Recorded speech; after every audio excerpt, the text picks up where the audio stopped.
ನಮಸ್ಕಾರ Karnataka and welcome to my channel fashion and cooking with love. ಬನ್ನಿ, ಇವತ್ತು special ಆದ ಫೇಮಸ್ ಆದ ಗೊತ್ತೂರು ವಂಕಾಯಿ ಅಂತ ಹೇಳ್ತಾರೆ ತೆಲುಗುದಲ್ಲಿ, ಕನ್ನಡದಲ್ಲಾದ್ರೆ ಎಣ್ಣೆಗಾಯಿ ಅಂತ ಹೇಳ್ತೀವಲ್ಲ, ಅದನ್ನ ಹೇಗ್ ಮಾಡೋದಂತ ನೋಡೋಣ. ಆಂಧ್ರ ಸ್ಟೈಲ್ ಅಲ್ಲಿ ನಮ್ಮ ಅತ್ತೆಯವರು ಆಂಧ್ರದಲ್ಲಿದ್ದಾರೆ, ಅವ್ರ ಕಡೆಯಿಂದ ನಾನು ರೆಸಿಪಿನ ಕೇಳ್ಕೊಂಡು ನಾನು ಟ್ರೈ ಮಾಡ್ತಾ ಇದೀನಿ. ಬನ್ನಿ ಹೇಗ್ ಮಾಡೋದಂತ ನೋಡೋಣ. ನೋಡಿ, ನಾನು 2 kg ಬದನೆಕಾಯಿ ತಗೊಂಡಿದ್ದೀನಿ. ನೀವು ಯಾವ್ದು ಬೇಕಾದರೂ ತಗೋಬೋದು. ಬದನೆಕಾಯಿನ ದೊಡ್ಡ ರೀಲಿನ 2 ತಗೊಂಡಿದ್ದೀನಿ, ಕಟ್ ಮಾಡಿ ಇಟ್ಕೊಂಡಿದ್ದೀನಿ. 1 ಬೌಲಷ್ಟು ಕಡಲೆ ಬೀಜ ತಗೊಂಡಿದ್ದೀನಿ. 6 ಗೋಡಂಬಿ ತಗೊಂಡಿದ್ದೀನಿ. 3 ಟೇಬಲ್ ಸ್ಪೂನ್ ಧನಿಯಾ ತಗೊಂಡಿದ್ದೀನಿ. 3 ಬ್ಯಾಡಿಗೆ ಮೆಣಸಿನ್ಕಾಯಿ ತಗೊಂಡಿದ್ದೀನಿ. 4 ಟೊಮೊಟೊ ತಗೊಂಡಿದ್ದೀನಿ. 1 ಚಿಕ್ಕ ನಿಂಬೆಹಣ್ಣು ಸೈಜಲ್ಲಿ ಹುಣಸೆ ಹಣ್ಣು ತಗೊಂಡಿದ್ದೀನಿ. 1 ಬೆಳ್ಳುಳ್ಳಿ ತಗೊಂಡಿದ್ದೀನಿ. ಕೊತ್ತಂಬರಿ ಸೊಪ್ಪು ಸ್ವಲ್ಪ ತಗೊಂಡಿದ್ದೀನಿ. ಶುಂಠಿನ ಆಲ್ರೆಡಿ ನಾನು ಪೇಸ್ಟ್ ಮಾಡಿ ಇಟ್ಕೊಂಡಿದ್ದೀನಿ, ಅದನ್ನು ಹಾಕ್ಕೊಳ್ತೀನಿ. ಮತ್ತು ಅರ್ಧ ಟೇಬಲ್ ಸ್ಪೂನು ಗಸಗಸೆ ತಗೊಂಡಿದ್ದೀನಿ. 2 ಟೇಬಲ್ ಸ್ಪೂನು ಎಳ್ಳು ತಗೊಂಡಿದ್ದೀನಿ. ಅರ್ಧ ಬಟ್ಲು ಕೊಬ್ಬರಿ ತಗೊಂಡಿದ್ದೀನಿ. 1 ಟೇಬಲ್ ಸ್ಪೂನು ಜೀರಿಗೆ ತಗೊಂಡಿದ್ದೀನಿ. ಅರ್ಧ ಟೇಬಲ್ ಸ್ಪೂನು ಸೋಂಪು ತಗೊಂಡಿದ್ದೀನಿ. ಹಾಗೆ 2 ಇಂಚು ಚಕ್ಕೆ, 10 ಲವಂಗ, 2 ಮರಾಠಿ ಮೊಗ್ಗು, 2 ಬೇ ಲೀಫ್ ತಗೊಂಡಿದ್ದೀನಿ. ನೋಡಿ, ಇಷ್ಟು ಇಂಗ್ರೀಡಿಯೆಂಟ್ಸ್ ಇದ್ದರೆ ಟೇಸ್ಟಿಯಾದ ಎಣ್ಣೆಗಾಯಿ ಮಾಡೋದು ತುಂಬ ಈಸಿ, ಆಂಧ್ರ ಸ್ಟೈಲೇ. ಬನ್ನಿ ನೋಡೋಣ. ನೋಡಿ, ಈಗ 1 ಬೌಲಲ್ಲಿ ನೀರು ತಗೊಂಡಿದ್ದೀನಿ, ಅದರಲ್ಲಿ ಉಪ್ಪು ಸ್ವಲ್ಪ ಹಾಕ್ಕೊಳ್ತೀನಿ. ಈಗ ಬದನೆಕಾಯಿನ ನೋಡಿ ಈ ಸೈಜಲ್ಲಿ ತೊಗೊಂಡಿದ್ದೀನಿ. ನಾನು ಎಲ್ಲ ಸೈಜು ತೊಗೊಂಡಿದ್ದೀನಿ, ಚಿಕ್ಕದು ದೊಡ್ಡದೆಲ್ಲ. ತುಂಬ ಇಷ್ಟ ನನಗೆ, ಅದರಿಂದ ನಾನು ತುಂಬ 2 kg ಅಷ್ಟು ಮಾಡ್ಕೊಳ್ತೀನಿ. ನೋಡಿ, ಎಲ್ಲ ನೋಡಿಕೊಂಡು ಹುಳ ಏನಾದರೂ ಇದೆಯಾ ಅಂತ ಇದೇ ಥರ 4 ಪೀಸು ಪೂರ್ತಿ ಕಟ್ಟಾಗದಿರ ಇದೇ ಥರ ಇರೋ ಥರ ನೋಡಿ ನೋಡಿಕೊಂಡು ಈ ಉಪ್ಪು ನೀರಲ್ಲಿ ಹಾಕ್ಕೊಂಡ್ರೆ, ಉಪ್ಪು ನೀರಲ್ಲಿ ಯಾಕೆ ಹಾಕ್ಕೊಳ್ತೀವಪ್ಪ ಅಂದರೆ ಬದನೆಕಾಯಿ ಬಂದು ಕರ್ರಗೆ ಆಗದಿರ ಇರಲಿ ಅಂತ. ನೋಡಿ, ಈ ಥರ ನೋಡಿಕೊಂಡು ಹಾಕ್ಕೊಳ್ಳೋಣ. ನೋಡಿ, ಎಲ್ಲ ಕಟ್ ಮಾಡಿ ಉಪ್ಪು ನೀರಲ್ಲಿ ಹಾಕಿಟ್ಕೊಂಡಿದ್ದೀನಿ. ಇವಾಗ ಇದನ್ನು ಪಕ್ಕಕ್ಕೆ ಇಟ್ಕೊಂಡು ಮಸಾಲಾನ ರೆಡಿ ಮಾಡ್ಕೊಳ್ಳೋಣ. ಸ್ಟವ್ ಆನ್ ಮಾಡಿಕೊಂಡು ಕಡಾಯಿನ ಇಟ್ಕೊಳ್ತಿದ್ದೀನಿ. ನೋಡಿ, ಕಡಾಯಿ ಬಿಸಿಯಾಗಿ ಇಟ್ಕೊಳ್ಳಿ. ಕಡಲೆ ಬೀಜನ ಇದರಲ್ಲಿ ಹಾಕ್ಕೊಳ್ತೀನಿ, ಚೆನ್ನಾಗಿ ಫ್ರೈ ಆಗಲಿ. ನೋಡಿ, ಚೆನ್ನಾಗಿ ಒಂದು ಅರ್ಧ ಹುರ್ಕೊಂಡಿದ್ದೀನಿ. ಈಗ ನಾವು ಈ 1 ಕೊಬ್ಬರಿನ ಸತ ಇದರಲ್ಲಿ ಹಾಕ್ಕೊಂಡು ಹುರ್ಕೊಳ್ಳೋಣ. ಇದ್ರ ಜೊತೆಗೆ ಹಾಗೆ ಈ ಧನಿಯಾನ ಹಾಕ್ಕೊಳ್ಳೋಣ. ಹಾಗೆ 1 ಮೆಣಸಿನ್ಕಾಯಿನ ಹಾಕ್ಕೊಳ್ಳೋಣ. ಜೀರಿಗೆ, ಸೋಂಪು. ಈಗ ಈ ಮಸಾಲ ಐಟಮ್ ಎಲ್ಲ ಹಾಕ್ಕೊಳ್ಳೋಣ. ತುಂಬ ಚೆನ್ನಾಗಿ ಆರಾಮ ಎಲ್ಲ ಚೆನ್ನಾಗಿ ಬರ್ತಾ ಇದೆ. ಚೆನ್ನಾಗಿ ಹಿಂಗೆ ಹುರ್ಕೊಳ್ಳೋಣ. ನೋಡಿ, ಚೆನ್ನಾಗಿ ಸ್ಮೆಲ್ ಬರ್ತದೆ. ಈಗ ಗಸಗಸೆನ ಹಾಕ್ಕೊಳ್ಳೋಣ. ಗೋಡಂಬಿನ ಸತ ಇದರಲ್ಲಿ ಹಾಕ್ಕೊಳ್ಳೋಣ. ಎಳ್ಳನ್ನ ಕಡೆಯದಾಗ ಹಾಕ್ಕೊಳ್ಳೋಣ. ನೋಡಿ, ಎಲ್ಲ ಸಿಡಿದು ಬರ್ತಾ ಇದೆ ಗಸಗಸೆ ಎಲ್ಲ. ಈಗ ಎಳ್ಳನ್ನ ಇದರಲ್ಲಿ ಹಾಕ್ಕೊಳ್ಳೋಣ. ನೋಡಿ, ಚೆನ್ನಾಗಿ ಸಿಡಿದಿದೆ. ಈಗ ನಾವು ಸ್ಟವ್ ಆಫ್ ಮಾಡ್ಕೊಳ್ಳೋಣ. ತಣ್ಣಗಾಗಲಿ. ಇದರಲ್ಲಿ ಸ್ವಲ್ಪ ಇಂಗುಣ ಹಾಕ್ಕೊಳ್ತೀನಿ. ಅದೇ ಬಿಸಿಗೆ ಹುಣಸೆ ಹಣ್ಣನ್ನು ಹಾಕ್ಕೊಂಡು ಈ ಬೆಳ್ಳುಳ್ಳಿ ಇದೆಯಲ್ಲ ಅದನ್ನು ಸತ ಹಾಕ್ಕೊಂಡು 1-2 ನಿಮಿಷ ಅದೇ ಫ್ಯಾನಲ್ಲಿ ಬಿಟ್ಟರೆ ಹಾಗೆ ಸ್ವಲ್ಪ ಹಂಗೆ ಫ್ರೈ ಆಗುತ್ತೆ. ನೋಡಿ, ಅದೇ ಪ್ಯಾನ್ಗೆ ಅರ್ಧ ಟೇಬಲ್ ಸ್ಪೂನು ಅರಿಶಿನ ಹಾಕ್ಕೊಳ್ತಿದ್ದೀನಿ. 1 ಟೇಬಲ್ ಸ್ಪೂನು ಮೆಣಸಿನ ಪುಡಿ ಹಾಕ್ಕೊಳ್ತಿದ್ದೀನಿ. ನಾವು ಖಾರ ಜಾಸ್ತಿ ತಿನ್ನೋದ್ರಿಂದ 1.5 ಸ್ಪೂನ್ ಹಾಕ್ಕೊಳ್ತಿದ್ದೀನಿ. ಅದೇ ಬಿಸಿಯಲ್ಲಿ ಚೆನ್ನಾಗಿ ಮಿಕ್ಸ್ ಮಾಡ್ಕೊಳ್ಳೋಣ. ನೋಡಿ, ತಣ್ಣಗಾಗಿ ಇಟ್ಕೊಳ್ಳೋಣ.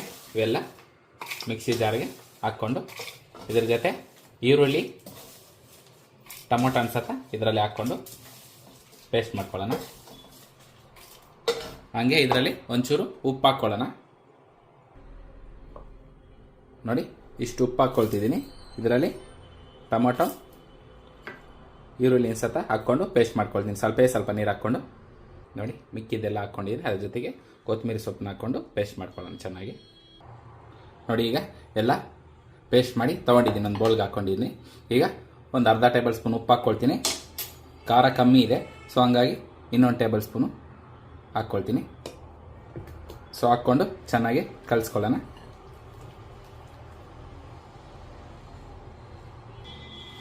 ನೋಡಿ, ಈ ಪೇಸ್ಟ್ ಬಂದು ಅಷ್ಟು ಸ್ಮೂತಾಗೂ ಬೇಡ, ಅಷ್ಟು ರಫ್ ಆಗು ಬೇಡ, ಮೀಡಿಯಮ್ ಆಗಿ ಇರಲಿ. ನೋಡಿ, ಈ ರೇಂಜ್ಗಿದ್ರೆ ಸಾಕು. ಈ ಚಟ್ನಿ ತೊಕ್ಕು ಅಂತೀವಲ್ಲ ಆ ಥರ ಇದ್ರೆ ಸಾಕು.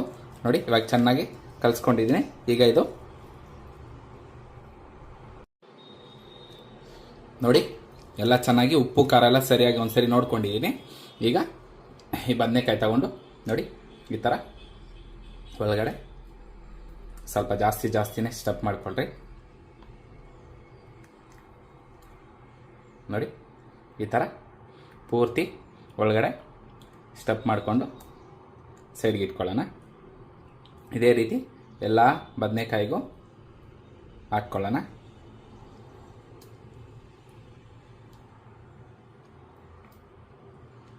ನೋಡಿ, ಎಳೆಯದಾಗಿದ್ದರೆ ಸಾಕು, ದೊಡ್ಡದಾಗಿದ್ರೂ ಪರವಾಗಿಲ್ಲ.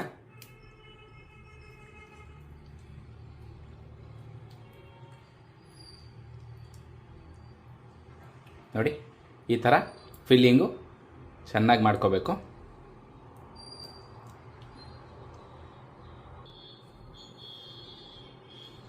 ನೋಡಿ, ಈ ಥರ ಚಿಕ್ಕ ಬದನೆಕಾಯಿ ಇದ್ದರೆ ತುಂಬ ಚೆನ್ನಾಗಿರುತ್ತೆ. ನಾನು ಎಳೆಯದಾಗಿರೋದ್ರಿಂದ ದೊಡ್ಡದನ್ನು ಸತ ಹಾಕ್ಕೊಂಡಿದ್ದೀನಿ. ಸೊ ಇದೇ ರೀತಿ ಎಲ್ಲದರಲ್ಲೂ ಫಿಲ್ಲಿಂಗ್ ಮಾಡ್ಕೊಳ್ಳೋಣ.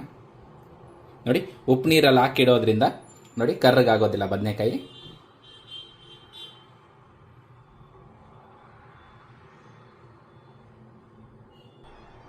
ನೋಡಿ, ಇಷ್ಟು ಮಸಾಲ ಮಿಕ್ಕಿದೆ, ಪಕ್ಕಕ್ಕೆ ಇಟ್ಕೊಳ್ಳೋಣ. ನೋಡಿ, ಈ ಥರ ಬದನೆಕಾಯಿಗೆ ಎಲ್ಲ ಸ್ಟಫ್ ಮಾಡಿಕೊಂಡು ಒಂದು 10 ರಿಂದ 15 ನಿಮಿಷ ಚೆನ್ನಾಗಿ ಮ್ಯಾರಿನೇಟ್ ಆಗಲಿ. ನೋಡಿ, 15 ನಿಮಿಷ ಚೆನ್ನಾಗಿ ಮ್ಯಾರಿನೇಟ್ ಆಗಿದೆ. ಈಗ ನಾವು ಸ್ಟವ್ ಆನ್ ಮಾಡಿಕೊಂಡು ಕಡಾಯಿ ಇಟ್ಕೊಳ್ಳೋಣ. ನೋಡಿ, ಕಡಾಯಿ ಇಟ್ಕೊಂಡಿದ್ದೀನಿ. ಕಡಾಯಿ ಬಿಸಿ ಆಗಲಿ. ನೋಡಿ, ಕಡಾಯಿ ಬಿಸಿಯಾಗಿದೆ. ಈಗ ನಾನು ಎಣ್ಣೆನ ಸ್ವಲ್ಪ ಧಾರಾಳವಾಗಿ ಹಾಕ್ಕೊಳ್ತೀನಿ. ಸ್ವಲ್ಪ ಜಾಸ್ತಿನೇ ಹಾಕ್ಕೊಳ್ತೀನಿ. ನಾನು ಒಂದು 100 ml ಅಷ್ಟು ಹಾಕ್ಕೊಳ್ತೀನಿ. ಎಣ್ಣೆ ಚೆನ್ನಾಗಿದ್ದರೆ ರುಚಿ ತುಂಬ ಚೆನ್ನಾಗಿರುತ್ತೆ. ನೀವೇನಾದರೂ ಮೊದಲ ಬಾರಿ ನಮ್ಮ ಯೂಟ್ಯೂಬ್ ಚಾನಲ್ ನೋಡ್ತಿದ್ರೆ ಸಬ್ಸ್ಕ್ರೈಬ್ ಮಾಡಿ, ಫ್ರೆಂಡ್ಸ್ ಆ್ಯಂಡ್ ಫ್ಯಾಮಿಲಿ ಜೊತೆ ಶೇರ್ ಮಾಡಿ. ಈ ಸಿಂಪಲ್ ಆದ ರೆಸಿಪಿನ ಮನೇಲಿ ಟ್ರೈ ಮಾಡಿ ನೋಡಿ. ಹೇಗಿದೆ ಅನ್ನೋದನ್ನು ಕಮೆಂಟ್ ಮೂಲಕ ಮಾತ್ರ ತಿಳಿಸೋದನ್ನು ಮಾತ್ರ ಮರಿಬೇಡಿ. ನೋಡಿ, ಎಣ್ಣೆ ಚೆನ್ನಾಗಿ ಕಾದಿದೆ. ಈಗ ನಾವು ಈ ಬದನೆಕಾಯಿ ಸ್ಟಫ್ ಮಾಡಿ ಇಟ್ಕೊಂಡಿದ್ದೀವಲ್ಲ, ಇದನ್ನು ಒಂದೊಂದೇ ತೆಗೆದು ಈ ಎಣ್ಣೆಯಲ್ಲಿ ಇಟ್ಕೊಳ್ಳೋಣ. ಎಣ್ಣೆಯಲ್ಲಿ ಇಟ್ಕೊಳ್ಳೋವಾಗ ಮೀಡಿಯಮಲ್ಲಿ ಫ್ಲೇಮ್ ಇಟ್ಕೊಳ್ಳೋಣ. ಸೊ ಇದೇ ರೀತಿ ಈ ಎಲ್ಲ ಬದನೆಕಾಯಿನೂ ಸಹ ಇದರಲ್ಲೇ ಇಟ್ಕೊಳ್ಳೋಣ.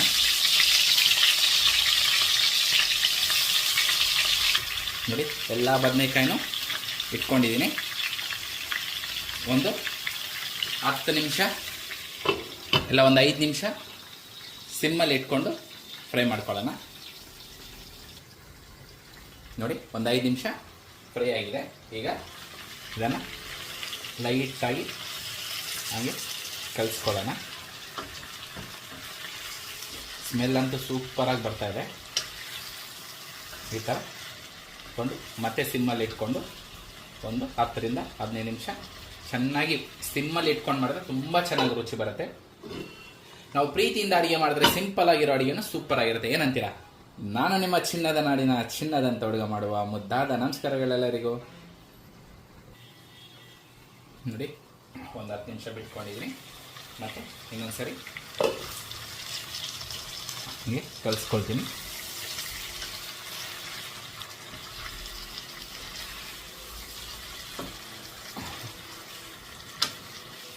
ಲೈಟಾಗಿ ಹಂಗೆ ಫ್ರೈ ಆಗಿದೆ ನೋಡಿ ಎಲ್ಲ ಬದನೆಕಾಯಿ. ಈಗ ಉಳಿದಿರೋಂಥ ಈ ಮಸಾಲಾನೆಲ್ಲ ಇದರಲ್ಲೇ ಹಾಕ್ಕೊಂಡು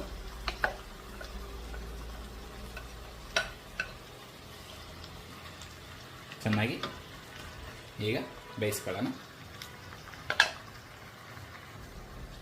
ಹಾಗೆ ಇದನ್ನು ಸ್ವಲ್ಪ ನೀರು ಹಾಕ್ಕೊಳ್ತೀನಿ. ನೀರು ಹಾಕ್ಕೊಂಡು ಲಿಡ್ಡನ್ನು ಕ್ಲೋಸ್ ಮಾಡಿ ಚೆನ್ನಾಗಿ ಕುದಿ ಬರಲಿ. ನೋಡಿ, ಚೆನ್ನಾಗಿ ಕುದೀತದೆ. ಈಗ ಒಂದ್ಸರಿ ಕಲಿಸ್ಕೊಳ್ಳೋಣ. ಈ ಮಸಾಲೆ ಎಲ್ಲ ಹಸಿ ವಾಸನೆ ಹೋಗೋವರೆಗೂ ಚೆನ್ನಾಗಿ ಬೇಯಿಸ್ಕೋಬೇಕು.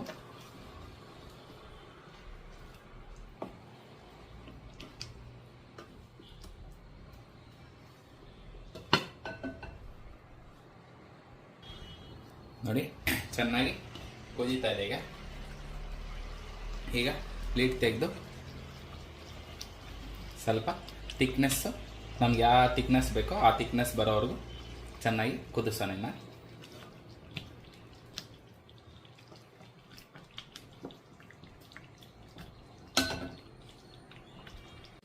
ನೋಡಿ ಚೆನ್ನಾಗಿ ಬದನೆಕಾಯಿ ಎಲ್ಲ ಚೆನ್ನಾಗಿ ಬೆಂದಿದೆ. ನೋಡಿ ಥಿಕ್ನೆಸ್ ಕೂಡ ನಮಗೆ ಬೇಕಾಗದಷ್ಟು ಬಂದಿದೆ. ನೋಡಿ ಇದು ಚಪಾತಿಗಂತೂ ತುಂಬ ಚೆನ್ನಾಗಿರತ್ತೆ.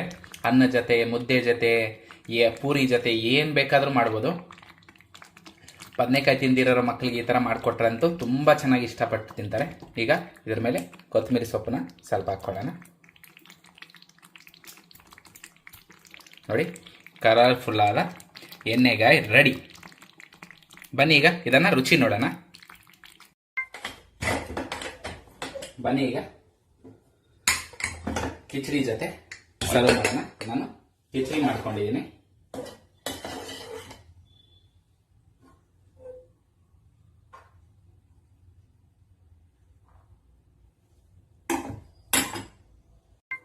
ನೋಡಿ ಎಷ್ಟು ಚೆನ್ನಾಗಿ ಬೆಂದಿದೆ ಎಣ್ಣೆಗಾಯಿ. ಸೊ ಇದನ್ನು ಪ್ಲೇಟ್ಗೆ ಹಾಕಿ ನಾನು 2 ಬದನೆಕಾಯಿ ಹಾಕ್ಕೊಳ್ತೀನಿ. ನೋಡಿ ಈ ದೊಡ್ಡ ಬದನೆಕಾಯಿನ ಸತ್ತ ಇದರಲ್ಲಿ ಹಾಕ್ಕೊಳ್ತೀನಿ. ನೋಡಿ ಎಷ್ಟು ಕಲರ್ಫುಲ್ ಆಗಿ ಬಂದಿದೆ ಕಿಚಡಿ ಮತ್ತು ಎಣ್ಣೆಗಾಯಿ. ಬನ್ನಿ ರುಚಿ ನೋಡೋಣ. ಬನ್ನಿ ಈಗ ಈ ಎಣ್ಣೆಗಾಯಿನ ರುಚಿ ನೋಡೋಣ. ಸ್ಮೆಲ್ ಅಂತೂ ಸಖತ್ತಾಗಿ ಬರ್ತಾ ಇದೆ. ಇದು ಚಪಾತಿ, ಜೋಳದ ರೊಟ್ಟಿಗಂತೂ ತುಂಬಾ ಚೆನ್ನಾಗಿರತ್ತೆ.